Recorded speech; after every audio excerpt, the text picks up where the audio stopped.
ആ പൈസയൊക്കെ എങ്ങോട്ട് പോയെന്ന് നമുക്കറിയത്തില്ല. പക്ഷെ എൻ്റെ ഒരു അറിവനുസരിച്ച് രേണുവിൻ്റെ കയ്യിലും രേണുവിൻ്റെ പപ്പയുടെ കയ്യിലുമാണ് സുചേട്ടൻ്റെ ATM കാർഡ് ഉൾപ്പെടെ ഉണ്ടായിരുന്നത്. വീണയും സുചേട്ടനും തമ്മിൽ ഒരുപാട് ഞാൻ ഇവർ രണ്ടുപേർക്കും സംസാരിച്ചതെന്നല്ല മനസ്സിലാക്കുന്നത് ഒരു പെങ്കൊച്ചിൻ്റെ കാര്യമാണ്. പിന്നീട് ഇവർ തമ്മിൽ പിരിഞ്ഞതിന് ശേഷമാണ് അത് രേണുവാണെന്ന് ഞാൻ അറിയുന്നത്. മരണസമയത്തെ അവിടെ നടന്ന കുറച്ച് കാര്യങ്ങൾ കാണുമ്പോൾ ഇത് നേരത്തെ സ്ക്രിപ്റ്റ് ചെയ്ത് വെച്ച കണക്ക് ഉള്ളൊരു രീതിയാണ്. സുചേട്ടൻ്റെ മരണത്തിൻ്റെ അന്ന് ബോഡി അവരുടെ വീട്ടിൽ നിന്ന് ഇറങ്ങിയപ്പോൾ ആ വീട്ടിൽ നിന്ന് ഇറങ്ങിയതാണ്. പിന്നീട് അങ്ങോട്ട് എനിക്ക് പോകാൻ തോന്നിയിട്ടില്ല. സത്യം പറഞ്ഞാൽ ഈ രേണു വന്നില്ലായിരുന്നെങ്കിൽ സുചേട്ടൻ്റെ മരണം നടക്കുമ്പോൾ കൂടെ ഉണ്ടായിരിക്കേണ്ടത് എൻ്റെ പേര് കൊല്ലം സുധി എന്നാണ്. ഞാൻ മരിച്ചാലും എന്നെ കൊല്ലത്താണ് അടക്കേണ്ടത്. ഈ ഒരു ഇതറിയാവുന്ന എല്ലാ സുഹൃത്തുക്കളും കൊണ്ട് അന്ന് ഈ സുചേട്ടൻ്റെ ബോഡി കൊല്ലത്ത് കൊണ്ടുവന്നപ്പം പ്രശ്നം ഉണ്ടാക്കിയതാണ്. കാര്യം ലക്ഷ്മി നക്ഷത്രയുടെ വരവ്, അവരെ ഔട്ടാക്കി രേണു മാത്രമായിട്ട് പൊങ്ങി വരുന്നു. പിന്നെ ഈ നെഗറ്റീവുകളുടെ പുറവേൽ ഇങ്ങനെ രേണു നടക്കുന്നു. രേണുവിന്റെ ഒരു ലൈൻ എന്ന് പറയുന്നത് അടുത്ത സന്തോഷ് പണ്ഡിത് എന്നുള്ള രീതിയാണ്. ഞാനും വീണയായിട്ട് പിരിഞ്ഞുടാ, ഇനിയിപ്പം ഞാൻ വേറൊരു കല്യാണം കഴിക്കാൻ പോവാണ്. ഞാൻ ചോദിച്ചത് രേണുവിന് എത്ര വയസ്സ്? അപ്പൊ എൻ്റെ അടുത്ത് പറഞ്ഞ 22 or 24 പറഞ്ഞാണ് എൻ്റെ ഓർമ്മ. ഞാൻ ചോദിച്ചത് നിങ്ങളെ എന്താ അച്ഛാന്ന് വിളിക്കുമെന്ന് വെച്ചു രേണു. ഫ്ലവേഴ്സ് ചാനലില് ഇവരെ പ്രോഗ്രാം നടക്കുന്നതിനിടയ്ക്ക് രേണുവിനെ കൊണ്ടുവന്നിട്ട് സുചേട്ടന്റെ 2ാം ഭാര്യ എന്ന് പരിചയപ്പെടുത്തിയപ്പോൾ ഞാനൊന്ന് വിളിച്ചായിരുന്നു. നിങ്ങൾക്ക് ഉളുപ്പില്ലേ? നിങ്ങളുടെ 3ാമത്തെ ഭാര്യയല്ലേ രേണു? സുചേട്ടൻ്റെ ഒരു 99.9% കൂട്ടുകാരും അറിഞ്ഞിട്ടില്ല. അന്നൊക്കെ പറയുന്നത് പറഞ്ഞാൽ വീണ എൻ്റെ അമ്മയെക്കാട്ടി മേളിലാണ്, അതാണ് ഇതാണെന്നുള്ള രീതിയിലാണ് കിച്ചു സംസാരിക്കുന്നത്. കാര്യം വീണയുടെ അടുത്ത് നിന്നപ്പം വീണയുടെ അടുത്ത് ബന്ധം എന്ന് പറയാം. നമസ്കാരം, എൻ്റെ പേര് റോബി എന്നാണ്. ഞാൻ എൻ്റെ കൊല്ലം ചാത്തന്നൂർ സ്വദേശിയാണ്. ഞാൻ 2009 അവസാനം 2010, എൻ്റെ ഓർമ്മ ശരിയാണെങ്കിൽ 2009 അവസാനം 2010 സുചേട്ടനുമായിട്ട് പരിചയപ്പെടുന്നതെന്ന് പറഞ്ഞാൽ രാജേഷ് കൃഷ്ണ എന്ന് പറഞ്ഞ് സുചേട്ടൻ്റെ കൂടെ ഒക്കെ കളിച്ചുകൊണ്ടിരുന്ന 100 എന്നറിയപ്പെടും, ഫീൽഡിൽ 100 എന്നറിയപ്പെടുന്ന രാജേഷ് കൃഷ്ണയുടെ കൂട്ടത്തിലാണ് ഞാൻ സുചേട്ടനുമായിട്ട് പരിചയപ്പെടുന്നത്. ആ പരിചയപ്പെട്ട കാലം തൊട്ട് ഏകദേശം ഒരു 2016-17 വരയ്ക്കും ഞാൻ സുചേട്ടൻ്റെ കൂടെ ഉണ്ടായിരുന്നു. എൻ്റെ ജോലി ആവശ്യമായിട്ട് ഞാൻ ഇതിനിടയ്ക്ക് വെളിയിൽ പോകുന്നുണ്ട്, എങ്കിലും സുചേട്ടനായിട്ട് ടച്ച് ഉണ്ട്. സുചേട്ടൻ്റെ കൂടെ എല്ലാ കാര്യങ്ങൾക്കും ഞാൻ നാട്ടിലുണ്ടെങ്കിൽ ഫുൾ ടൈം ഞാൻ കാണും, അല്ലെങ്കിൽ കാക്കു, ഞങ്ങൾ രണ്ടുപേരും ആരെങ്കിലും ഒരാളാണ് സുചേട്ടൻ്റെ കൂടെ കാണുന്നത്. സുചേട്ടനും വീണയും എന്ന് വെച്ചാൽ സുചേട്ടൻ്റെ 2ാം ഭാര്യ, ശിഖ എന്നാണ് ഒഫീഷ്യൽ നെയിം, വീണയെന്ന് ഞങ്ങൾ വിളിക്കും. വീണയായിട്ടുള്ള കല്യാണ സമയത്തും സുചേട്ടൻ്റെ കൂടെ ഞാനുണ്ട്. ഞാനാണ് മാല എടുത്ത് കൊടുക്കുന്നതും അവര് ഇത് ചെയ്യുന്നത്. കൊല്ലത്ത് നമ്മുടെ മാടന്നട വെച്ചിട്ടാണ് അവരുടെ കല്യാണം നടക്കുന്നത്. അപ്പോഴും അവരുടെ കൂടെ എനിക്ക് തോന്നുന്നു ഈ രേണുവായിട്ട് ബന്ധം തുടങ്ങി ഇവര് വേർപിരിഞ്ഞതിന് ശേഷമാണ് ഞാനും സുചേട്ടനുമായിട്ട് അധികം കമ്പനി ഇല്ലാതാവുന്നത്. പിന്നെ ഫോണിൽ കൂടെ പിന്നീടുള്ള ബന്ധങ്ങളുള്ളൂ. ഈ സുധിയായിട്ടുള്ള വിവാഹ ജീവിതത്തെ കുറിച്ച് വല്ലതൊക്കെ അറിയാവോ? സുധിച്ചേട്ടൻ്റെ അറിയാം. കാര്യം എന്ന് വെച്ചാൽ ഞാൻ അവരുടെ വീട്ടിൽ ഫുൾ ടൈം സുചേട്ടൻ്റെ കൂടെ ഫുൾ ടൈം ഞാനുള്ള എനിക്ക് തോന്നുന്നു ഇവരുമായിട്ട് ഒരു ഫുൾ ടൈം ഞാൻ അവിടെ തന്നെ ഉണ്ട്. കാര്യം എന്താവശ്യം ഉണ്ടെങ്കിൽ ഇപ്പം സുചേട്ടൻ ഷൂട്ടിന് പോവുകയാണെങ്കിൽ, അല്ലെങ്കിൽ പറയാം പ്രോഗ്രാമിന് പോവുകയാണെങ്കിലോ എന്നെയാണ് വിളിച്ച് ഇവരുടെ കൂടെ വിടുന്നത്. അല്ലെങ്കിൽ സുചേട്ടൻ എവിടെയെങ്കിലും പോകണമെങ്കിൽ എന്നെയാണ് വീണ ഇത് ചെയ്യുന്നത്. ഞാനൊരു കറക്റ്റ് പറയുകയാണെങ്കിൽ അവരുടെ അമ്മയ്ക്ക്, വീണയ്ക്കൊരു സഹോദരൻ ഉണ്ടായിരുന്നു, മരിച്ചുപോയി. അപ്പം എന്നെ കണ്ടു കഴിഞ്ഞാൽ പുള്ളിയെ കണക്ക് ഇരിക്കുമെന്നും പറഞ്ഞുകൊണ്ട് എന്നെ ഭയങ്കര കാര്യമായിരുന്നു. അപ്പം ഇതെന്ന് വെച്ചാൽ എനിക്ക് എൻ്റെ സ്വന്തം വീട് കണക്കാണ് വീണയുടെ വീടും, അതേ കണക്ക് തന്നെയാണ് സുചേട്ടൻ്റെ വീടും. നമുക്ക് എപ്പോൾ വേണമെങ്കിലും കയറി ചെല്ലാൻ വരാം. വീണയുടെ അവിടെ ആണെങ്കിൽ നമുക്ക് അവിടെ താമസിക്കുന്നതിനോ കാര്യങ്ങൾക്കോ ഒരു കുഴപ്പമില്ലായിരുന്നു. ആ സമയത്തൊക്കെ ഫുൾ ടൈം ഞങ്ങൾ സുചേട്ടൻ്റെ കൂടെ. ഈ സുധിയുടെ മോൻ കിച്ചു ഇല്ലേ, കിച്ചുവിനെ പരിചയമുണ്ടോ? കിച്ചിനെ പിന്നെ പരിചയം വരാതിരിക്കുന്ന എങ്ങനെയാ?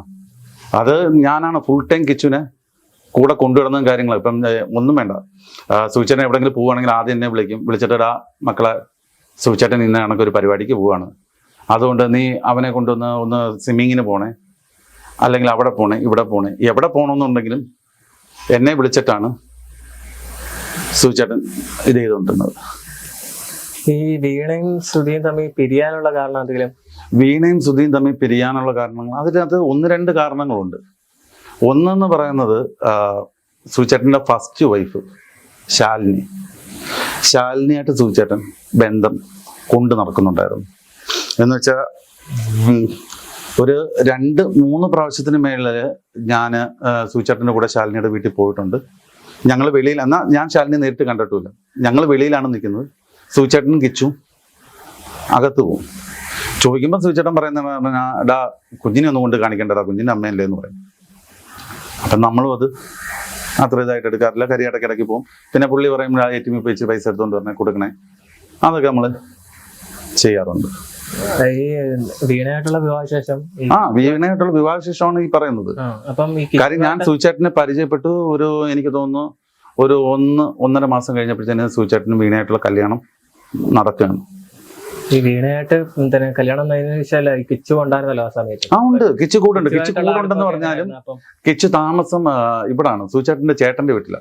എന്ന് വെച്ചാൽ സൂചേട്ടന്റെ വീട്ടില് കിച്ചു അവിടാണ് താമസം. സൂചേട്ടന്റെ പരിപാടി ഇല്ലെങ്കിൽ മാത്രം കിച്ചു ഇങ്ങോട്ട് വരും, അല്ലെങ്കിൽ അവിടെ നിന്നിട്ടാണ് സ്കൂളിൽ പോകുന്നത്, കാര്യങ്ങളും എല്ലാം. ഈ വീണയായിട്ട് വലിയ അടുപ്പത്തിലൊന്നും അല്ലായിരുന്നു. ആരാ? കിച്ചു. വീണയായിട്ട് അടുപ്പത്തിലൊക്കെയാണ്. പക്ഷെ ഇവരെ നോക്കുന്നതെന്ന് പറയുന്നത് കിച്ചുവിന്റെ അവിടെ എന്ന് വെച്ചാൽ കിച്ചുവിന്റെ ചേട്ടന്റെ മക്കളുണ്ട്, അവരുടെ കൂടെ ഒരുമിച്ചാണ് സ്കൂളിൽ പോകുന്നതും കാര്യങ്ങളെല്ലാം. അപ്പൊ അത് പണ്ട് തൊട്ട് അവിടെ തന്നെയാണ്. അവനെവിടെ സൂചേട്ടൻ എവിടെ പോയാലും കിച്ചുവിനെ അവിടെ ആക്കും. ഈ സൂചേട്ടൻ ഇവിടെ നാട്ടിൽ വരുമ്പോഴാണ് കിച്ചുവിനെ ഇനി വീണയുടെ അടുത്തോട്ട് കൊണ്ടുവരുന്നത്. ഈ കിച്ചുവിനെ ഇടയ്ക്ക് വെച്ച് ഈ കാണാതായ സംഭവം, ആ സംഭവം എന്തായിരുന്നു? ആ കിച്ചുവിനെ കാണാതായി എന്ന് പറയുന്നത്, കിച്ചു ഒരിക്കൽ നമ്മുടെ, എനിക്ക് തോന്നുന്നു നമ്മുടെ കുട്ടനാടൻ മാർപ്പാപ്പ സിനിമയുടെ ഷൂട്ട് നടക്കുന്ന സമയത്ത്, ആ സമയത്താണ് കിച്ചുവിനെ കാണാതാവുന്നത്. പറഞ്ഞാൽ കിച്ചു ക്ലാസ്സിലുള്ളൊരു 2 പിള്ളേരെ കൂടെ കൂട്ടി വിളിച്ചിട്ട് അച്ഛൻ്റെ ഷൂട്ടിങ് കാണാമെന്നും പറഞ്ഞുകൊണ്ട് അവർ 3 പേരും കൂടെ സ്കൂളിൽ നിന്ന് ചാടി പോയി ആ സ്കൂളിൽ നിന്ന് വിളിച്ച് സൂചേട്ടനെയും വീണയും വിളിച്ച് പറയുന്നു, ഇങ്ങനെ കിച്ചുവിനെ കാണാതായിട്ടുണ്ട്. കിച്ചുവിനെയും കൂടെ 2 പിള്ളേരെയും ക്ലാസ്സിൽ ബാക്കിയുള്ളവർ ചോദിച്ചപ്പോൾ കിച്ചു അച്ഛൻ്റെ ഷൂട്ട് കാണാൻ വേണ്ടി അവരെയും വിളിച്ചുകൊണ്ട് പോയതാണ് എന്നുള്ള രീതിയിൽ ആള് മിസ്സായി. അപ്പോൾ എന്നെ സൂചേട്ടൻ വിളിക്കുന്നോടാ ഇങ്ങനൊരു സംഭവം ഉണ്ട്, വീണ ഓൾറെഡി തപ്പിക്കൊണ്ടിരിക്കുകയാണ്, നീയും ഫ്രണ്ട്സും കൂടെ ഒന്ന് പോയി ഒന്ന് അന്വേഷിക്കാമോ എന്ന്. അങ്ങനെ ഞാനുണ്ട്, രതീഷുണ്ട്, ഞങ്ങൾ ഓരോരുത്തരും ഓരോ സൈഡിലായിട്ട് അന്വേഷിച്ചുകൊണ്ടിരിക്കുക. അപ്പം സത്യം പറഞ്ഞാൽ വീണ ഇല്ലെങ്കിൽ അന്ന് കിച്ചുവിനെ കിട്ടത്തില്ല.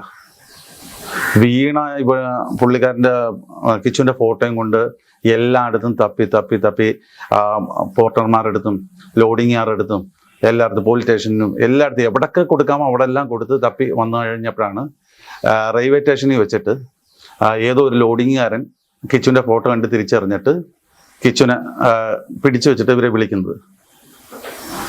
അത് എനിക്ക് തോന്നുന്നു രാവിലെ മിസ്സായിട്ട് ഏതാണ്ട് ഒരു 3 മണി 4 മണി ടൈം ആകണ്ടായെന്ന് തോന്നുന്നു ഇവരെ തിരിച്ചു കിട്ടുമ്പോൾ. പിന്നീട് അവരുടെ സ്കൂളിലൊക്കെ എന്തൊക്കെ പ്രശ്നം വന്ന് സൂചേട്ടൻ പോയി സംസാരിച്ചു, ഇതൊക്കെ ചെയ്തിട്ടാണ് പിന്നെ ഇത് കിട്ടുന്നത്. കിച്ചുവിൻ്റെ അടുത്ത് ചോദിച്ചാൽ കിച്ചുവിന് എവിടെ ഷൂട്ട് കിടക്കുന്നതെന്ന് പോലും അറിയത്തില്ല. ഇവര് ആ ഒരു ഇതിൽ ഡ്രസ്സൊക്കെ മാറി, സ്കൂളിന് തൊട്ടപ്പുറത്തൊരു അയ്യ ഉണ്ടായിരുന്നു, അവിടെ ചാടി ഡ്രസ്സൊക്കെ മാറി അവരങ്ങ് പോയി. പക്ഷെ അന്ന് ആ വീണ അത്രയും ഇത് കെയർ ചെയ്തില്ലായിരുന്നെങ്കിൽ ഒരിക്കലും കിച്ചുവിനെ കിട്ടത്തില്ല. അവര് ട്രെയിനിൽ കയറി എങ്ങോട്ടൊന്നുമില്ലാതെ ഇതായിപ്പോയാണ്. ഈ സുധീർ ഈ സാമ്പത്തിക സമ്പാദിച്ച പണമൊക്കെ ഇല്ലേ, ഇതൊക്കെ എവിടെ പോയെന്ന് വല്ല? സൂചേട്ടൻ ആള് നോർമലി നല്ല കുടിയുണ്ട്, നല്ലതെന്ന് വെച്ചാൽ അത്യാവശ്യം കുടിയുണ്ട്. പിന്നെ എന്ന് പറഞ്ഞാൽ സൂചേട്ടൻ കിച്ചുവിന് ഒരു പിടി പൈസ ചിലവാക്കുന്നുണ്ടായിരുന്നു. എന്ന് വെച്ചാൽ ബാക്കി ആരെക്കാളും സൂചേട്ടൻ എന്ന് പറഞ്ഞാൽ ബാക്കി എത്ര ഇത് ചെയ്തെന്ന് പറഞ്ഞാലും, ഇപ്പം എൻ്റെ ഒരു കാഴ്ചപ്പാടിൽ സൂചേട്ടന് വൈഫിനെക്കാട്ടിയും കൂടുതൽ കിച്ചുവിനോടൊരായിരുന്നു പ്രിയം. കിച്ചു ഉണ്ടെങ്കിലേ സൂചേട്ടന് എന്ത് കാര്യവും നടക്കത്തുള്ളൂ. അപ്പം സൂചേട്ടൻ ചിലവാക്കുന്നതിൽ പകുതി കാശും കിച്ചിന് വേണ്ടിയാണ്, ബാക്കി വീട്ടിൽ കൊടുക്കും, കുറച്ച് പുള്ളി അത് ചെയ്യും. പക്ഷേ ഈ സാമ്പത്തിക ഇടപാട് സൂചേട്ടന് എത്രയും പ്രശ്നങ്ങളില്ലായിരുന്നു. സൂചേട്ടൻ്റെ പ്രീക്ക് ടൈമിൽ നിൽക്കുമ്പോൾ, നല്ല ഹെവി ടൈമിൽ നിൽക്കുമ്പോഴാണ് സൂചേട്ടൻ ഇത് കഴിയുന്നത്, രേണുവിനെ കല്യാണം കഴിക്കുന്നത്. ആ സമയത്ത് എനിക്ക് തോന്നുന്നു എങ്ങനായാലും ഒരു എപ്പിസോഡിന് ഒരു 25-30 രൂപയോളം സൂചേട്ടന് ശമ്പളം ഉണ്ട് ഫ്ലവേഴ്സ് ചാനലിൽ നിന്ന്. ആ പൈസയൊക്കെ എങ്ങോട്ട് പോയെന്ന് നമുക്കറിയത്തില്ല. പക്ഷെ എൻ്റെ ഒരു അറിവനുസരിച്ച് രേണുവിൻ്റെ കയ്യിലും രേണുവിൻ്റെ പപ്പയുടെ കയ്യിലുമാണ് സൂചേട്ടൻ്റെ ATM കാർഡ് ഉൾപ്പെടെ ഉണ്ടായിരുന്നത്. അപ്പം ഈ സുധി സമ്പാദിച്ച പണമൊക്കെ ഈ വെള്ളമടി ആ ഒരു കാരണത്തിലല്ല. വെള്ളമടി കാര്യം എന്ന് വെച്ചാൽ ഞാൻ സൂചേട്ടനെ കാണുന്ന കാലം തൊട്ട് സൂചേട്ടന് കുടിക്കണമെന്നുണ്ടെങ്കിൽ ഒരു 90% സൂചേട്ടൻ്റെ കയ്യിൽ നിന്ന് പൈസ ചിലവാകാറില്ല. എവിടെ ചെന്നാലും സൂചേട്ടന് ഫ്രണ്ട്സാണ്. ഇപ്പം ഞാൻ പറഞ്ഞില്ല, ഞാൻ സൂചേട്ടൻ്റെ കുറേ കൊല്ലങ്ങളുണ്ടായിരുന്നേന്ന്. ഇപ്പം നമ്മളൊരു പ്രോഗ്രാമിന് സൂചേട്ടൻ്റെ പോവുകയാണെങ്കിലും കൊല്ലത്തുനിന്ന് ഇറങ്ങി എറണാകുളം വരെയാണ് പോകുന്നതെങ്കിൽ ആ പോക്കിനിടയിൽ തന്നെ ഒരു 100 ഫ്രണ്ട്സ് വരും. ഈ 100 ഫ്രണ്ട്സുമായിട്ട് സൂചിച്ചേട്ടൻ കഴിക്കുന്നുണ്ട്. അപ്പം വെള്ളവടിക്ക് അധികം പുള്ളിയുടെ കയ്യിൽ നിന്ന് കാശ് ചിലവാകാറില്ല. കാര്യം പുള്ളിയുടെ ഫ്രണ്ട്സും ഫാൻസും എല്ലാം പുള്ളിക്കത് നല്ല രീതിയിൽ ഇത് ചെയ്യുന്നുണ്ട്. ബാക്കി കിച്ചുവിൻ്റെ ചിലവ്, രേണുവിൻ്റെ ചിലവ്, കാര്യങ്ങൾ. പിന്നെ വീണയ്ക്ക്, എൻ്റെ അറിവിൽ വീണയ്ക്ക് ഓൾറെഡി ഒരു ഡാൻസ് സ്കൂൾ കാര്യങ്ങളെല്ലാം ഉണ്ടായിരുന്നു.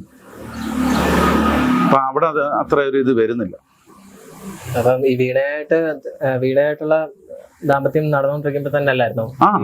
വീണയ്ക്ക് മെയിനായിട്ടുള്ള എന്താ പ്രശ്നങ്ങൾ എന്ന് പറയുന്നത്, ഒന്ന് ശാലിനി ചേച്ചിയായിട്ടുള്ള ബന്ധങ്ങൾ, 2 രേണുവായിട്ടുള്ള പ്രശ്നം. അതേ കണക്ക് 1-2 അഫെയർ വേറെ ഉണ്ട്. പക്ഷെ അതിനകത്തൊന്നും നമ്മൾ അത്ര ഇത് ചെയ്തില്ല. ഈ 2 പ്രശ്നങ്ങളാണ് ഏറ്റവും കൂടുതൽ നടന്നത്. ഈ അവസാന സമയത്ത് എന്ന് പറഞ്ഞാൽ ഞാൻ ഒരുപാട് ഒത്തുതീർപ്പിന് ശ്രമിച്ചിട്ടുണ്ട്. ഇവര് തമ്മി വീണയും സൂചിച്ചേട്ടനും തമ്മിൽ ഒരുപാട് ഞാൻ ഇവർ 2 പേർക്കും സംസാരിച്ചതെന്നെല്ലാം മനസ്സിലാക്കുന്നത് ഒരു പെങ്കൊച്ചിന്റെ കാര്യമാണ്. പിന്നീട് ഇവർ തമ്മിൽ പിരിഞ്ഞതിന് ശേഷമാണ് അത് രേണുവാണെന്ന് ഞാൻ അറിയുന്നത്. കാര്യം എന്ന് വെച്ചാൽ ഈ രേണുവിനെ കുറിച്ച് നേരത്തെ പറഞ്ഞു. സൂചിച്ചേട്ടൻ രേണുവിനെ കുറിച്ച് ഒരു പ്രാവശ്യം എൻ്റെ അടുത്ത് പറഞ്ഞു. ഞാൻ കോയമ്പത്തൂർ ഷോപ്പിട്ട് തിരിച്ചു വരുന്ന സമയത്ത് ഒരു ദിവസം ഞങ്ങൾ പോളയത്തോട് വെച്ച് സൂചിച്ചേട്ടനെ കാണുന്നു. അപ്പൊ സൂചിച്ചേട്ടൻ എന്നെ വിളിച്ചിട്ട്, എന്ന് വെച്ചാൽ വീണയായിട്ട് പിരിഞ്ഞു ആ ഒരു സമയത്ത്, എനിക്ക് തോന്നുന്നു ഡൈവേഴ്സ് ആവുന്നതിന് മുമ്പാണ്. എൻ്റെ അടുത്ത് ഇങ്ങനെ പറഞ്ഞേടാ, ഞാനും വീണയായിട്ട് പിരിഞ്ഞോടാ, ഇനിയിപ്പം ഞാൻ വേറൊരു കല്യാണം കഴിക്കാൻ പോവാണ്, രേണു എന്നാണ് പേര്, പുള്ളിക്കാരി എയർപോർട്ടിൽ അങ്ങനെ എന്തോ വർക്ക് ചെയ്യുന്നതാണ് എൻ്റെ അടുത്ത് പറഞ്ഞത്. എയർപോർട്ടിൽ വർക്ക് ചെയ്യാണ്. ഞാൻ ചോദിച്ചു, ഡേ സൂചിച്ചേട്ടാ ഇത് കാണിക്കുന്ന മോശമല്ലേ? എടാ അന്നല്ലടാ, ഇത് 2 ഇതായതുകൊണ്ട് നമ്മൾ ഇത് ചെയ്യാണ്. ഓക്കെ ശരി, സമ്മതിച്ചു. ഞാൻ ചോദിച്ചാൽ രേണുവിന് എത്ര വയസ്സ്? അപ്പൊ എൻ്റെ അടുത്ത് പറഞ്ഞ 22ഓ 24എന്നോ പറഞ്ഞാണ് എൻ്റെ ഓർമ്മ.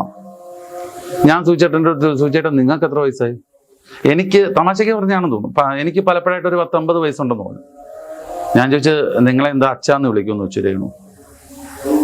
അതാണ് ആ വിഷയത്തിൽ ഞാനും സൂചിച്ചേട്ടനുമായിട്ടുള്ള ലാസ്റ്റ് സംസാരം. പക്ഷെ അതിനുശേഷം ബാക്കി എല്ലാ ഇപ്പം എന്ന് പറഞ്ഞാൽ വീണയുടെ കല്യാണം വന്നതിൽ സൂചിച്ചേട്ടൻ എല്ലാവരും അറിയിച്ചുകൊണ്ടാണ് ഇത് ചെയ്തത്. ഇപ്പം കാക്കു ആണെങ്കിലും ഞാനാണെങ്കിലും പോലും സൂചിച്ചേട്ടൻ്റെ ഒരു 99.9% കൂട്ടുകാരും അറിഞ്ഞിട്ടില്ല രേണുവായിട്ട് കല്യാണം കഴിച്ചു എന്നുള്ളത്. ഇവർക്കറിയത്തേ ഇല്ല.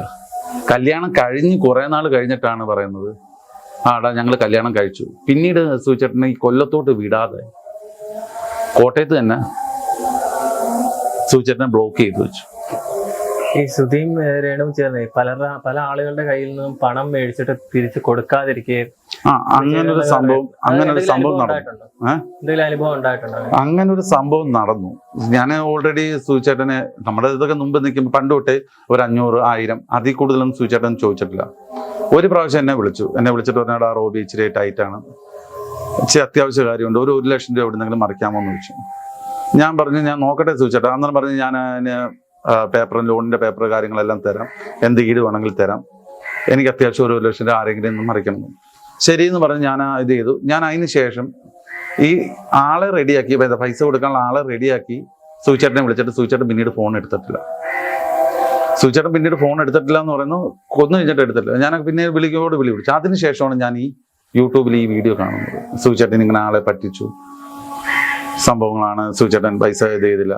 പക്ഷെ ആ ഒരു ഇതാണ് ഞാനും സൂചിച്ചേട്ടനായിട്ടുള്ള ലാസ്റ്റ് സംസാരം. ഈ ഒരു പൈസയുടെ കേസാണ്. പിന്നീട് വിളിച്ചിട്ട് പക്ഷെ അതിന് മുമ്പ് ഒരു വട്ടം ഞാൻ സൂചിച്ചേട്ടനെ വിളിക്കുന്നതെന്ന് വെച്ചാൽ, സൂചിച്ചേട്ടൻ കോട്ടയം പോയതിനു ശേഷം ഞാൻ സൂചിച്ചേട്ടനെ വിളിക്കുന്നതെന്ന് പറയുന്നത്, സൂചിച്ചേട്ടൻ കോട്ടയം പോയതിനു ശേഷം സൂചിച്ചേട്ടൻ ഞാനുമായിട്ട് നേരിട്ട് കണ്ടിട്ടില്ല. വിളിക്കുന്നതെന്ന് പറയുന്നത്, നമ്മുടെ ഫ്ലവേഴ്സ് ചാനലില് ഇവരുടെ പ്രോഗ്രാം നടക്കുന്നതിനിടയ്ക്ക് രേണുവിനെ കൊണ്ടുവന്നിട്ട് സൂചിച്ചേട്ടൻ്റെ 2ാം ഭാര്യ എന്ന് പരിചയപ്പെടുത്തിയപ്പോൾ ഞാനൊന്ന് വിളിച്ചായിരുന്നു. അതിനുശേഷമാണ് ഈ പൈസയുടെ വിഷയം നടക്കുന്നത്. അപ്പൊ ഞാൻ സൂചിച്ചേട്ടനോട് ചോദിച്ചേ, നിങ്ങൾക്ക് ഉളുപ്പില്ലേ? ഇങ്ങനെ തന്നെ ഞാൻ ചോദിച്ചത്, നിങ്ങൾക്ക് ഉളുപ്പില്ലേ? നിങ്ങളുടെ 3ാമത്തെ ഭാര്യയല്ലേ രേണു, 2ാമത്തെ ഭാര്യ വീണയല്ലേ? അപ്പം എൻ്റെ അടുത്ത് പറഞ്ഞെന്ന് പറഞ്ഞാൽ, ആടാ ഞങ്ങൾ തമ്മിൽ അങ്ങോട്ടും ഇങ്ങോട്ടും സംസാരിച്ചൊരു ഇതെടുത്തതാണ്, 2 പേരും അങ്ങോട്ടും ഇങ്ങോട്ടും ഈ ഒരു ബന്ധത്തെക്കുറിച്ച് വെളി പറയത്തില്ല എന്നുള്ള രീതിയിൽ. ഏകദേശം എൻ്റെ ഓർമ്മ ശരിയാണെങ്കിൽ 2011 സൂചിച്ചേട്ടൻ വീണയെ കല്യാണം കഴിക്കുന്നത്. അതും ഒരു കഥയായിട്ടുള്ള സംഭവം തന്നെയാണ്. ഈ രേണുവിനെ കല്യാണം കഴിച്ചതിന് ശേഷവും കിച്ചു ഇവരുടെ കൂടെ ആയിരുന്നല്ലോ. കുറച്ച് നാൾ അവിടെ ഉണ്ടായിരുന്നു. പിന്നീട് ഇനി കൊല്ലത്ത് ഇവര് തമ്മിലുള്ള റിലേഷനൊക്കെ എങ്ങനെയായിരുന്നു? എൻ്റെ ഒരു ഇതില് മാക്സിമം രേണു കൊച്ചിനെ അടുപ്പിക്കാൻ ചാൻസ് ഇല്ല. കാര്യം കിച്ചുവിനെ കാര്യം എന്ന് വെച്ചാൽ സുചേട്ടൻ വീണയുടെ അടുത്ത് നിൽക്കുമ്പോഴായാലും രേണുവിന്റെ അടുത്ത് നിൽക്കുമ്പോഴായാലും കിച്ചുവിന്റെ അടുത്താണ് സുചേട്ടന് സ്നേഹം കൂടുതൽ. എന്ന് വെച്ചാൽ അവരെന്ന് പറയുന്നത് അച്ഛനും മോനും കണക്കല്ല, അവര് ഫ്രണ്ട്സ് കണക്കാ. ചില സമയത്ത് നമുക്ക് തോന്നും ഇവര് ഭാര്യയും ഭർത്താവുമാണ്. അമ്മാതിരി ഒരു ബന്ധമാണ് സുചേട്ടനും കിച്ചുവും തമ്മിലുള്ളത്. ഇതിപ്പം കാണുമ്പോൾ കിച്ചു പറയും എന്നെ അറിയത്തില്ല എന്ന് പറയും. ഓൾറെഡി എനിക്ക് ഒരു അനുഭവം ഉള്ളതാണ്. പക്ഷെ സുചേട്ടന്റെ കൂടെ ഉണ്ടായിരുന്ന ആരുടെ അടുത്ത് വേണമെങ്കിലും അന്വേഷിച്ച് കഴിഞ്ഞാൽ ഈ കഥകൾ അറിയാക്കുന്ന കാര്യങ്ങളാണ്. ഇപ്പം ഇവര് കടം മേടിച്ച പൈസ എന്ന് പറഞ്ഞല്ലേ, ഇപ്പം സോഷ്യൽ മീഡിയയിലൊക്കെ അത് കുറെ വൈറലാക്കി ചെയ്തേ, അതിന്റെ വീഡിയോസ് ഒക്കെ വന്നു. ഈ കടം മേടിച്ച പൈസ ഇവരെന്ത് ചെയ്തേന്ന് വല്ലതും അറിയാം? അതെനിക്ക് അറിയത്തില്ല. അപ്പോൾ കാര്യം എന്ന് വെച്ചാൽ ഈ രേണുമായിട്ടുള്ളതിൽ എനിക്കൊരു ഇതില്ല. പക്ഷെ വീണായിട്ടുണ്ടായിരുന്ന സമയത്താണെങ്കിൽ നമുക്ക് അറിയാൻ നോക്കും. കാര്യം എന്തൊക്കെയാണ് എങ്ങനെയൊക്കെയാണ് യൂസ് ചെയ്തതെന്നുള്ളത് അറിയാൻ നോക്കും. കാര്യം എന്ന് വെച്ചാൽ അവരുടെ വീടെന്ന് പറഞ്ഞ ഒരു തുറന്ന പുസ്തകം കണക്കാണ്. ഇവരുടെ അമ്മയാണെങ്കിലും ഇവരുടെ അമ്മയൊക്കെ കിച്ചുവിനൊക്കെ സുചേട്ടനെയും കിച്ചുവിനൊക്കെ കൊണ്ടു കിടക്കുന്നതെന്ന് പറഞ്ഞാൽ ഇപ്പം വെളിയിൽ വന്നിരുന്നിട്ട് അമ്മ എനിക്ക് ചോറ് വേണമെന്ന് പറഞ്ഞാൽ ഇരിക്കുന്നിടത്ത് കൊടുത്ത് ആ ഒരു രീതിയാണ്. അപ്പൊ അവിടെ എന്ത് സംഭവിച്ചാലും അല്ലെങ്കിൽ സുചേട്ടന്റെ വീട്ടിൽ വെച്ച് സംഭവിച്ചാലും നമുക്ക് അറിയാനൊക്കെ. രേണുവുമായിട്ട് വന്നതിന് ശേഷം കൊല്ലത്തോട്ട് സുചേട്ടൻ പിന്നെ വിലക്കേ ഇല്ല. പക്ഷേ എൻ്റെ അറിവിൽ അത് രേണുവിന്റെ ഇതിനാണ്. കാര്യം സുചേട്ടൻ ഇന്ന് വരെ ഞാൻ പറഞ്ഞില്ലേ 2009 ആ ഒരു സമയം തൊട്ട് സുചേട്ടൻ ഒരാളെ വിളിച്ചൊരു 1000 രൂപ മാക്സിമം ഒരു 1000 രൂപയ്ക്ക് മേളിൽ ചോദിക്കുന്നത് ഞാൻ കേട്ടിട്ടില്ല. കാര്യം നമ്മള് ഈ കൂടെ കിടക്കുന്നവനെ രാപ്പനി അറിയത്തുള്ളൂ എന്ന് പറയുന്ന കണക്ക് കൂടെ നടക്കുന്നത് നമുക്കറിയാമല്ലോ. എന്തൊക്കെ ആരെയൊക്കെ വിളിച്ച് എങ്ങനെയൊക്കെ ചോദിക്കുന്നുണ്ട്, എന്തൊക്കെ സംഭവങ്ങളാണെന്നുള്ളത് നമുക്കറിയാനൊക്കെ. ഈ രേണുവിന്റെ ഈ സോഷ്യൽ മീഡിയയിലെ ഇപ്പോഴത്തെ വീഡിയോസ് ഒക്കെ കാണാം, എന്താ അതിനെ കുറിച്ചുള്ള ഒരു അഭിപ്രായം? എനിക്ക് രേണു അഭിനയിക്കുന്നതിന്റെ അടുത്തോ അല്ലെങ്കിൽ ചെയ്യുന്നതിന്റെ അടുത്തോ എനിക്ക് ഇതില്ല. കാര്യം വെച്ചാൽ രേണുവിന്റെ ഒരു ലൈൻ എന്ന് പറയുന്നത് അടുത്ത സന്തോഷ് പണ്ഡിത് എന്നുള്ള രീതിയാണ്. എന്ന് വെച്ചാൽ മാക്സിമം നെഗറ്റിവിറ്റി കൊണ്ട് റീച്ച് പിടിക്കുക എന്നുള്ള രീതിയാണ് രേണു ചെയ്യുന്നത്. പക്ഷെ വീടിന്റെ കാര്യത്തിൽ രേണു കാണിച്ചതിൽ എനിക്ക് വളരെയധികം ദേഷ്യമുണ്ട്. കാര്യം എന്ന് വെച്ച് കഴിഞ്ഞാൽ ഒരിക്കലും നമുക്ക് ദാനം കിട്ടിയതാണ്. നമ്മൾ കാശ് കൊടുത്ത് മേടിച്ചല്ല, വെപ്പിച്ചല്ല, നമുക്ക് ദാനം കിട്ടിയതാണ്. എന്തെങ്കിലും ഉണ്ടെങ്കിൽ നേരിട്ട് പുള്ളിയെ വിളിച്ച് പറയാറുണ്ട്. അതായിരുന്നു അതിന്റെ കറക്റ്റ് രീതി. അല്ലാതെ സോഷ്യൽ മീഡിയയിലിട്ട് അവരെയും അലമ്പി രേണു മാറി ആ ഒരു ഇത് വേണ്ടായിരുന്നു. അതിനോട് എനിക്ക് വളരെയധികം വിജയിപ്പുണ്ട്. പക്ഷെ രേണുവിന്റെ അഭിനയത്തിൽ എനിക്ക് കാര്യം അത് പുള്ളിയുടെ പ്രൊഫഷനാണ്. ഞാൻ കണ്ടെടുത്തോളം, ഞാൻ മനസ്സിലാക്കിയെടുത്തോളം പുള്ളിക്കാരി അടുത്ത സന്തോഷ് പണ്ഡിത് ആവാനുള്ള രീതിയാണ് നോക്കുന്നത്. മാക്സിമം നെഗറ്റിവിറ്റി എടുത്തുകൊണ്ട് തന്നെ റീച്ച് ചെയ്യുക എന്നുള്ളതാണ്. ഈ കിച്ചുവിന്റെ വെള്ളം അടിച്ചതിനൊക്കെ ഒരു കേസ് ഉണ്ടായിരുന്നു, അതൊക്കെ അറിയാമായിരുന്നോ? ഈ കിച്ചുവിന്റെ സ്വഭാവമൊക്കെ അപ്പൊ എങ്ങനെയാ? കിച്ചുവിന്റെ സ്വഭാവം എന്ന് പറയുന്നത് കിച്ചുവിനെ അന്നേരം ആര് കാണുന്നു അവരാണ് കാര്യം.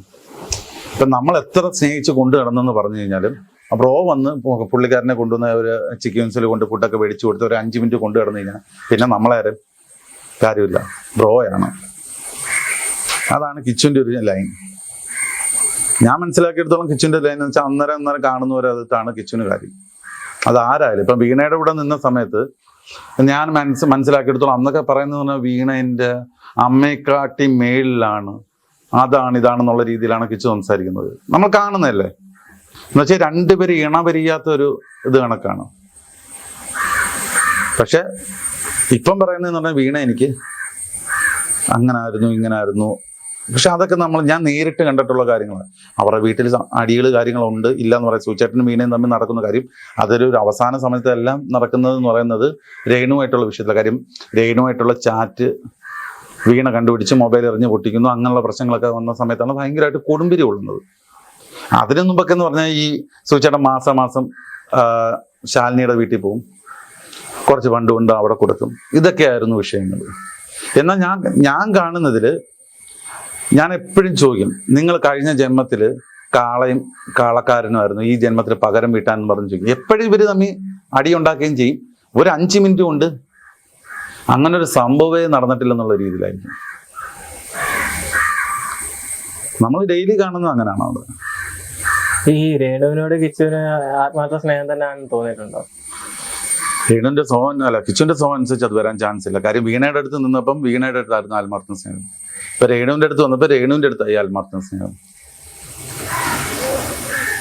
ഈ കിച്ചു എപ്പോഴെങ്കിലും ഈ വീണെ എന്തിനാ ഈ തള്ളി പറയാമല്ലോ ചെയ്തിട്ടുണ്ടോ? അത് ഞാൻ ഇപ്പോഴാണ് കാണുന്നത്. ഇവരെ കൂടെ സൂചേട്ടനുള്ള കാലത്ത് ഇവര് അമ്മി ഒരുമിച്ച് കിടന്ന കാലത്തും ഞാനത് കണ്ടിട്ടില്ല. പിന്നെ വീണ ഒന്ന് രണ്ടെണ്ണമൊക്കെ അവന് കുർത്തക്കേട് കണ്ടു കഴിഞ്ഞാൽ വീണ ക്ഷമിക്കത്തില്ല. കാരണം അങ്ങനെയുള്ള ഇതുണ്ട്. പക്ഷെ എന്നാ അവക്ക് അന്ന് കിച്ചുവിനെ കാണാതെ എന്ന് പറയുന്നില്ലേ, ആ സമയത്ത് ഞാൻ കണ്ടതാണ് അവളുടെ ആ ഒരു വെപ്രാളവും ഇതെല്ലാം കണ്ടെന്ന് വെച്ചാൽ അവളുടെ കുഞ്ഞ് എന്ന് വെച്ചാൽ അവള് പ്രസവിച്ച കുഞ്ഞ് മിസ്സായി എന്നുള്ള രീതിയിലാണ് നമുക്കിപ്പം പറയാനില്ല. എത്രയായാലും രണ്ടാനമ്മയാണ്. അവളുടെ കുഞ്ഞ് എങ്ങനെ മിസ്സായി, ഇപ്പം എൻ്റെ കുഞ്ഞ് മിസ്സായാൽ ഞാൻ എന്തോരം ടെൻഷൻ അടിക്കും, അതിനെക്കാട്ടി ഒരു 10 ഇരട്ടിയായിരുന്നു അവളന്ന്. അന്ന് അവളെ സമാധാനിപ്പിക്കാൻ പെട്ട പാട് ഞങ്ങൾക്ക് ദൈവത്തിന് അറിയാം.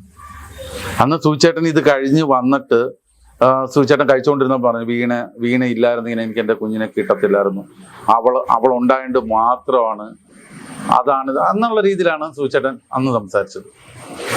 ഈ സുധിയുടെ വീട്ടുകാർക്ക് ഇപ്പം സുധിയുടെ വീഡിയോസ് ഒക്കെ ഇങ്ങനെ നിരന്തരം വരുന്നപ്പം എന്തെങ്കിലും വിഷമമുള്ളതായിട്ട് വല്ലതും അറിയാം? സൂചേട്ടനെ കുറിച്ച് സത്യം പറഞ്ഞാൽ ഞാൻ ഈ ഒരു വിഷയത്തിനെ വെച്ചാൽ സൂചേട്ടന്റെ മരണത്തിന്റെ അന്ന് ബോഡി അവരുടെ വീട്ടിൽ നിന്ന് ഇറങ്ങിയപ്പോൾ ആ വീട്ടിൽ നിന്ന് ഇറങ്ങിയതാണ്. പിന്നീട് അങ്ങോട്ട് എനിക്ക് പോകാൻ തോന്നിയിട്ടില്ല. കാര്യം എന്ന് വെച്ച് കഴിഞ്ഞാൽ നിങ്ങൾക്ക് ആ സൂചേട്ടനായിട്ടൊരു ഇത് ചെയ്തിട്ടില്ലാത്തതുകൊണ്ടാണ്. ഒരു 2 മണിക്കൂറെങ്കിലും അങ്ങാരുമായിട്ട് സ്നേഹബന്ധം ഉണ്ടായിട്ടുണ്ടെങ്കിൽ നമ്മൾ ഒരിക്കലും സൂചേട്ടൻ്റെ ആ ഒരു ഇതില് വിയോഗത്തില് സങ്കടപ്പെടാതിരിക്കത്തില്ല. എത്ര ഇതെന്ന് പറഞ്ഞാലും ഇരിക്കത്തില്ല. കാര്യം അമ്മാതിരി ഒരു പിടുത്തമാണ് സൂചേട്ടനുമായിട്ട് വരുന്നത്. ഇപ്പോഴും എന്നെ വിളിക്കുന്ന മക്കളെ, ഈ അവസാന നിമിഷം പുള്ളി വിളിച്ചപ്പോഴും എന്നെ വിളിക്കുന്നത് മക്കളെ എന്നാണ്. സത്യം പറഞ്ഞാൽ ഈ രേണു വന്നില്ലായിരുന്നെങ്കിൽ സൂചേട്ടന്റെ മരണം നടക്കുമ്പോൾ കൂടെ ഉണ്ടായിരിക്കേണ്ടത് ഞാനോ അല്ലെങ്കിൽ കാക്കുവോ ആയിരിക്കും. അങ്ങനെയാണെങ്കിൽ ഞങ്ങൾ ആരെങ്കിലും ഒരാളായിരിക്കും ആ വണ്ടിയുടെ ഫ്രണ്ടിൽ വരേണ്ടത്. രേണു വന്നതിന് ശേഷം സൂചേട്ടൻ ഇങ്ങോട്ട് കൊല്ലത്തോട്ട് ഒരു ഇതുമില്ല. പിന്നെ എനിക്ക് രേണുവിൻ്റെ അടുത്തുള്ള ഒരു ദേഷ്യം എന്ന് പറയുന്നത് സൂചേട്ടൻ്റെ ഏറ്റവും വലിയ ആഗ്രഹം അതാണ് രേണു ഒറ്റയടിക്കില്ലാതാക്കി. സൂചേട്ടൻ എപ്പോഴും സംസാരിക്കുന്നത് എൻ്റെ അടുത്താണെങ്കിലും സൂചേട്ടൻ്റെ മറ്റു ഫ്രണ്ട്സിൻ്റെ അടുത്താണെന്നെങ്കിലും ചോദിച്ചാൽ മതി. സൂചേട്ടൻ എപ്പോഴും പറയുന്ന ഒരു കാര്യമുണ്ട്, എൻ്റെ പേര് കൊല്ലം സുധി എന്നാണ്. ഞങ്ങളത് കളിയാക്കും, സൂചേട്ടനെ കളിയാക്കും കൊല്ലം സുധി. കാര്യം കൊട്ടിയൻ സുധി എന്ന് പറഞ്ഞൊരു സുധിയുണ്ട്, കൊല്ലം സുധിയുണ്ട്. അപ്പം ഞങ്ങൾ ഇത് രണ്ടും പറഞ്ഞ് കളിയാക്കും. നിങ്ങൾ ഈ പേര് വല്ലതും മാറ്റേ, കൊട്ടിയൻ സുധിയുണ്ട്, കൊട്ടിയൻ സുധിയും കൊല്ലത്ത് വിടുന്നതാണെന്ന് പറഞ്ഞ് ഞങ്ങൾ കളിയാക്കുമ്പോൾ പുള്ളി പറയുന്നതെന്ന് പറയുന്നത് എൻ്റെ പേര് കൊല്ലം സുധി എന്നാണ്. ഞാൻ മരിച്ചാലും എന്നെ കൊല്ലത്താണ് അടക്കേണ്ടത്. കാര്യം ഞാൻ മരിച്ചാൽ ഈ പേര് ഇങ്ങനെ തന്നെ നിൽക്കണം. കാര്യം പുള്ളി പറയുന്ന പറഞ്ഞാൽ ഞാൻ ആളാവുന്നത് തിരുവനന്തപുരത്തു നിന്നാണ്. ഞാൻ ട്രൂപ്പ് പരിപാടികളും കാര്യങ്ങളും എല്ലാം ചെയ്ത് വരുന്നത് തുടങ്ങുന്നത് തിരുവനന്തപുരത്തു നിന്നാണ്. അപ്പം പോലും ഞാൻ തിരുവനന്തപുരം സുധി എന്ന് പറഞ്ഞ് വെച്ചിട്ടില്ല. എൻ്റെ ട്രൂപ്പുകളുടെ പേര് വെച്ചിട്ടില്ല. ഞാൻ കൊല്ലം സുധി എന്നാണ് വെച്ചേക്കുന്നത്. ഞാൻ എറണാകുളം പോയി, അപ്പോഴും എൻ്റെ ഇത് മാറ്റിയിട്ടില്ല, കൊല്ലം സുധി എന്ന് തന്നെയാണ് വെച്ചേക്കുന്നത്. അപ്പം ഞാൻ മരിച്ചു കഴിഞ്ഞാലും എന്നെ അടക്കേണ്ടത് കൊല്ലത്താണ്. കാര്യം ഈ ഒരു ഇത് അറിയാവുന്ന എല്ലാ സുഹൃത്തുക്കളും കൊണ്ട് അന്ന് ഈ സൂചേട്ടൻ്റെ ബോഡി കൊല്ലത്ത് കൊണ്ടുവന്നപ്പം പ്രശ്നം ഉണ്ടാക്കിയതാണ്. കാര്യം കൊല്ലത്ത് തന്നെ സൂചേട്ടനെ നടത്തുക. അങ്ങനെ കിച്ചുവിൻ്റെ അടുത്ത് ഞങ്ങൾ ചോദിച്ചപ്പോൾ കിച്ചു പറഞ്ഞതെന്ന് പറഞ്ഞാൽ അവര് തീരുമാനമെടുത്തു, അതേ എനിക്ക് ചെയ്യാനൊക്കൂ, ഞാൻ അവിടെ അല്ലേ നിൽക്കുന്നത് എന്നാണ് കിച്ചു അന്ന് എൻ്റെ അടുത്ത് പറഞ്ഞത്. ഞാൻ ചോദിച്ചപ്പോൾ ഈ രേണുവിന് നിങ്ങളോടൊക്കെ ഉള്ള പെരുമാറ്റ രീതി എങ്ങനെയായിരുന്നു? രേണുവിന് എന്നോടുള്ള പെരുമാറ്റ രീതി എന്ന് പറയുന്നത്, ഒരു പ്രാവശ്യം ഞാൻ രേണുവിനെ നേരിട്ട് കണ്ടിട്ടില്ല, പക്ഷെ ഫോണിൽ കൂടെ സംസാരിച്ചിട്ടുണ്ട്. സൂചേട്ടൻ പറഞ്ഞുള്ള അറിവുണ്ട്, ഇവരുടെ മെസ്സേജുകളും കണ്ടിട്ടുണ്ട്. രേണുവിൻ്റെ അടുത്ത് ഞാൻ ഒരു പ്രാവശ്യം സൂചേട്ടനെ വിളിച്ചപ്പോൾ എടുത്തത് രേണുവാണ്. രേണു എടുത്തിട്ട് പറഞ്ഞു, അപ്പോഴാണ് ഞാൻ അറിയുന്നത് സൂചേട്ടൻ്റെ കല്യാണം കഴിഞ്ഞു എന്നുള്ളത്. ഫോൺ എടുത്തിട്ട് ഹലോ, ഞാൻ ചോദിച്ചു ആരാ? ഞാൻ സുധിയുടെ ഭാര്യ എന്ന് പറഞ്ഞു. ഞാൻ ഏത് ഭാര്യ? വീണയാണോ? വീണയല്ല, ഞാൻ രേണു. രേണു, ഞാൻ പറഞ്ഞു രേണു എങ്ങനെയാ വരുന്നത്? സൂചേട്ടൻ്റെ കല്യാണത്തിന് മാല എടുത്തു കൊടുത്തവൻ ഞാനാ. കൊല്ലം മാടനടയിൽ വെച്ച് കിടന്ന കല്യാണത്തിന് മാല എടുത്തു കൊടുത്തവൻ ഞാനാ. അപ്പോൾ അവക്കുള്ള പേര് വീണ എന്നും ശിഖ എന്നൊക്കെയാണ്, അല്ലാതെ രേണു എന്നല്ല എന്ന് പറഞ്ഞു. അപ്പോഴത്തേനും സൂചേട്ടൻ മേടിച്ചിട്ട് പറഞ്ഞാടാ ഞങ്ങളുടെ കല്യാണം കഴിഞ്ഞു എന്ന് പറഞ്ഞു സൂചേട്ടൻ ഇരുന്നു. അപ്പോഴും സത്യം പറഞ്ഞാൽ ഈ രേണു സംസാരിക്കുമ്പോഴും ഞാൻ വിചാരിക്കുന്നത് സൂചേട്ടൻ ഏതോ പ്രോഗ്രാം സൈറ്റിലാണ് നമ്മളെ വിളിക്കുമ്പോൾ ഒരു ചെറിയ കളിയാക്കൊക്കെ ഉണ്ടല്ലോ, ഫോൺ മറ്റൊരാളുടെ കൊടുത്തിട്ട് ഇന്ന ആളാണ് എന്ന് പറയുന്നത്. ആ ഒരു രീതിയാണ് ഞാനും ചിന്തിക്കുന്നത്. പക്ഷെ സുചേട്ടൻ എടുത്ത് ഫോൺ പറയുമ്പോൾ ഇത് ചെയ്യുമ്പോഴാണ് ഇത് ചെയ്യുന്നത്. പക്ഷേ പിന്നീട് അങ്ങോട്ട് ഞാൻ കണ്ടതും ഇത് ചെയ്യുന്നതും സുചേട്ടനെയൊക്കെ വിളിക്കുമ്പോൾ, കൊല്ലത്തോട്ട് വിളിക്കുമ്പോൾ സുചേട്ടൻ പറയുന്നതാണ്, ഇല്ല അവള് വിടത്തില്ല, ഞാനിവിടെ തന്നെ കൂടുക എന്നുള്ള രീതിയിലാണ് പിന്നീട് കേൾക്കാൻ തുടങ്ങിയത്. കാക്കുവിൻ്റെ അടുത്ത് അന്വേഷിപ്പിക്കുമ്പോഴും പറയുന്നത്, എടാ ഇല്ലടാ ഇങ്ങോട്ട് വിടുന്നില്ല, സുചേട്ടൻ 24 മണിക്കൂർ അവളാണ് എന്നുള്ള രീതിയിലാണ്. ഈ സുധിയുടെ ജീവിതം ഈ കടത്തി മുങ്ങാനുള്ള കാരണം ഈ രേണു വന്ന് വെച്ചിരിക്കുന്നത്. രേണു വന്നതിന് ശേഷമാണ് കാര്യം. അതിന് വരെ എന്താ വെച്ചാൽ സുചേട്ടൻ ഫസ്റ്റ് ഇത് ചെയ്യുന്നത് ലാഫ്റ്റർ കേരള എന്ന് പറഞ്ഞ ടീമാണ്. ആ സമയത്താണ് ശിഖയെ കല്യാണം കഴിക്കുന്നത്, വീണയെ കല്യാണം കഴിക്കുന്നത്. ആ സമയത്ത് അത് കഴിഞ്ഞ് കഴിഞ്ഞിട്ട് സുചേട്ടൻ ഇച്ചിരി നല്ല ഹൈ ലെവലിലായി പ്രോഗ്രാമിനൊക്കെ പോയി, എന്നുവെച്ചാൽ ഗൾഫ് പ്രോഗ്രാംസും കാര്യങ്ങളൊക്കെ പോകാൻ തുടങ്ങി. എന്നുവെച്ചാൽ വീണയെ കെട്ടി വീണയെ കല്യാണം കഴിച്ച് കുറച്ച് ദിവസം കഴിഞ്ഞിട്ടാണ് സുചേട്ടൻ ആദ്യമായിട്ട് വിദേശ ട്രിപ്പ് പോകുന്നത്. എനിക്ക് തോന്നുന്നത്, എൻ്റെ ഓർമ്മ ശരിയാണെങ്കിൽ അമേരിക്കയാണ്. അപ്പോൾ ആ സമയം തൊട്ട് സുചേട്ടന് വെച്ചടി നല്ല കാലമായിരുന്നു. അത് കഴിഞ്ഞിട്ട് നമ്മുടെ സ്റ്റാർ ഓഫ് കൊച്ചിൻ എന്ന് വെച്ചാൽ സാജു നവോദയ അവരോടുള്ള ഫാഷൻ ഷാജിയുടെ ഒക്കെ ഉള്ള ട്രൂപ്പ്, അത് ഫസ്റ്റ് പ്രൈസ് അടിച്ചു. അതും എനിക്ക് തോന്നുന്നു 7-7.5 ലക്ഷം രൂപയോളം ഒരാൾക്കന്ന് കിട്ടിയെന്നാണ് എൻ്റെ ഒരു അറിവ്. മിനിമം ഒരു 5ന് മേളിൽ സുചേട്ടന് കിട്ടിയിട്ടുണ്ട്. ആ സമയത്തെല്ലാം സുചേട്ടൻ നല്ല ഇത് കാണും. പിന്നെ ഈ രേണുവിനെ കിട്ടുന്ന സമയത്ത് സുചേട്ടൻ ഓൾറെഡി സ്റ്റാർ മാജിക്കിലൊക്കെ ചെയ്തുകൊണ്ടിരിക്കുക. നല്ല രീതിയിൽ സുചേട്ടൻ്റെ ഫണ്ടുള്ള ടൈമാണ്. എന്നുവെച്ചാൽ മാസത്തിൽ ഒരു പരിപാടി അല്ലെങ്കിൽ 2 മാസം കൂടുമ്പോൾ ഒരു പരിപാടി എന്നുള്ള രീതിയല്ല, പുള്ളിക്ക് കണ്ടിന്യൂസ് ആയിട്ട് ഇതിന് ഷൂട്ടുണ്ട്. പിന്നെ വെളിയിലുള്ള പ്രോഗ്രാംസ് ഉണ്ട്. ഈ വീണയായിട്ട് ഈ ബന്ധം വേർപെടുന്ന സമയമായപ്പോഴത്തേന് സുചേട്ടൻ ട്രൂപ്പിൽ കളിക്കുന്നത് നിർത്തിയിട്ട് ഈ മെയിനായിട്ടുള്ള എന്താ പറയുക മെഗാ ഷോകൾ കാര്യങ്ങളായി ചെയ്യാൻ തുടങ്ങി. അപ്പോൾ സുചേട്ടനോ സാജു തമതയോ അവരാരെങ്കിലും ചേർന്ന് ഇവരൊരു പ്രോഗ്രാമിന് ഗസ്റ്റായിട്ട് പോവുക, അങ്ങനെയുള്ളൊക്കെ കാര്യങ്ങളാണ്. അപ്പോൾ ആ സമയത്ത് നല്ല ഫണ്ടുണ്ട് സുചേട്ടൻ്റെ. എൻ്റെ ഓർമ്മ ശരിയാണെങ്കിലും എൻ്റെ അറിവ് ശരിയാണെങ്കിലും ഈ രേണുവിനെ കല്യാണം കഴിക്കുന്നവരെ സുചേട്ടൻ്റെ അടുത്ത് നല്ല ഫണ്ടുണ്ട്.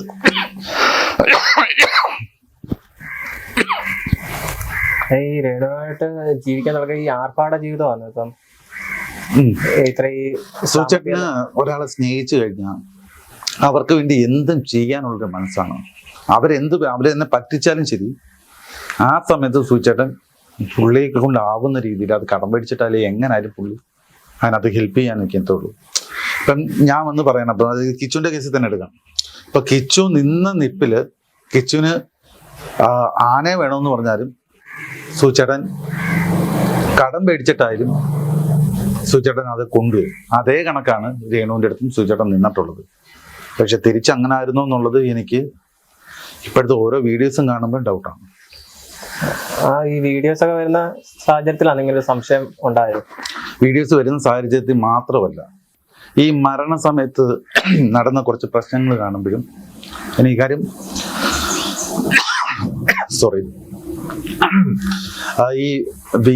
ഈ മരണസമയത്തെ അവിടെ നടന്ന കുറച്ച് കാര്യങ്ങൾ കാണുമ്പോൾ ഇത് നേരത്തെ സ്ക്രിപ്റ്റ് ചെയ്ത് വെച്ച കണക്ക് ഉള്ളൊരു രീതിയാണ്. അതിനുശേഷം നടന്ന ഓരോന്നും കാര്യം ലക്ഷ്മി നക്ഷത്രയുടെ വരവ്, അവരെ ഔട്ടാക്കി രേണു മാത്രമായിട്ട് പൊങ്ങി വരുന്നു. പിന്നെ ഈ നെഗറ്റീവുകളുടെ പുറവേൽ ഇങ്ങനെ രേണു നടക്കുന്നു. ഇതൊക്കെ കാണുമ്പോൾ തന്നെ എന്തോ ഒരു പന്തികേടാണ്. ഈ സോഷ്യൽ മീഡിയയിലുള്ള ഈ കോമാളിത്തരങ്ങളൊക്കെ അത് ഞാൻ നേരത്തെ പറഞ്ഞില്ലേ. കാര്യം വെച്ചാൽ അത് അവര് അടുത്ത സന്തോഷ് പണ്ഡിറ്റ് ആവാനുള്ള ഇതാണ്. കാര്യം എന്ന് വെച്ചാൽ അവർ ബുദ്ധിപൂർവ്വം കളിക്കുന്നതാണ്. നമ്മുടെ കേരളത്തിൽ ഇപ്പോഴത്തെ കാഴ്ചപ്പാടിൽ നെഗറ്റിവിറ്റി ഉണ്ടെങ്കിൽ മാത്രമേ റീച്ച് കിട്ടൂ. ഒരു കാര്യം പോസിറ്റീവായിട്ട് പറഞ്ഞു കഴിഞ്ഞാൽ ഒരു മനുഷ്യനും തിരിഞ്ഞു നോക്കത്തില്ല. പക്ഷെ നെഗറ്റീവായിട്ട് വന്നു കഴിഞ്ഞാൽ അതാരായാലും നോക്കും. അതാണ് അവരിത്. പക്ഷെ ആ ഒരു ലെവലിൻ്റെയാണ്. പിന്നീട് ഇപ്പം ലാസ്റ്റ് രേണു ഒരു കാര്യം പറഞ്ഞു, ഈ സുചേട്ടൻ്റെ ഇതിൻ്റെ സമയത്ത് കർക്കിടവാവ് സമയത്ത് ഇപ്പം സുചേട്ടൻ്റെ ആത്മാവ് ഇങ്ങോട്ട് വരുന്നില്ല എന്നുള്ള രീതിയിൽ. പക്ഷെ നേരെ തിരിച്ച് ഈ കൊല്ലത്തുള്ളവരെ ഇത് പറയുന്നത് കർമ്മം കറക്റ്റ് ആവാത്തോണ്ട് ആ ഒരു ഇതിന് കറക്റ്റായിട്ട് കർമ്മം നടക്കുന്നില്ല എന്ന് പറയുന്നത്. അത് എൻ്റെ ഒരു കാഴ്ചപ്പാടിൽ സുചേട്ടൻ്റെ അവസാനത്തെ ആഗ്രഹം നടക്കാത്തതുകൊണ്ട് മാത്രം. കാര്യം ഹിന്ദുക്കളുടെ ഒരു ഇതിൽ പുള്ളിക്കാരൻ്റെ ഒരു മോഹം സഫലമാവാതെ മരിച്ചു കഴിഞ്ഞാൽ ആത്മാവിന് മോക്ഷം കിട്ടത്തില്ല എന്നല്ല. അങ്ങനെ ഒരു രീതിയാണ്. ഞാൻ ക്രിസ്ത്യനായതുകൊണ്ട് എനിക്കത് കറക്റ്റ് ആ ഒരു വേർഡ് പറഞ്ഞുതരാൻ അറിയത്തില്ലെങ്കിലും അങ്ങനെ ഒരു രീതിയാണ്. കാര്യം സൂചേട്ടൻ്റെ എക്കാലത്തെ മോഹമാണ് സൂചേട്ടന് കൊല്ലത്ത് തന്നെ ഒരിത്. എന്നിട്ട് ഇടയ്ക്ക് പറയും ഓലയിൽ ജയന്റെ ഡെഡ് ബോഡി ആ ഒരു ശവകുടീരം കാണാൻ ആള് വരത്തില്ലേ, അതേ കണക്ക് എൻ്റെതും കാണാൻ ആള് വരും ഇവിടെ, ഞാനന്ന് ഹൈ ലെവലിലൊക്കെ ആയിരിക്കും എന്നുള്ള രീതിയിലൊക്കെയാണ് പുള്ളി എന്നൊക്കെ സംസാരിക്കുന്നത്. അത് എൻ്റെ അടുത്ത് മാത്രമല്ല, നിങ്ങൾക്ക് ഡൗട്ട് ഉണ്ടെങ്കിൽ സാജു ചേട്ടൻ്റെ അടുത്തോ അല്ലെങ്കിൽ പാണാവള്ളിയുടെ അടുത്തോ അല്ലെങ്കിൽ സജീപ്പയുടെ അടുത്തോ മുങ്ങോടിൻ്റെ അടുത്തോ ആരെടുത്ത് വേണമെങ്കിലും നിങ്ങൾക്ക് അന്വേഷിക്കാം.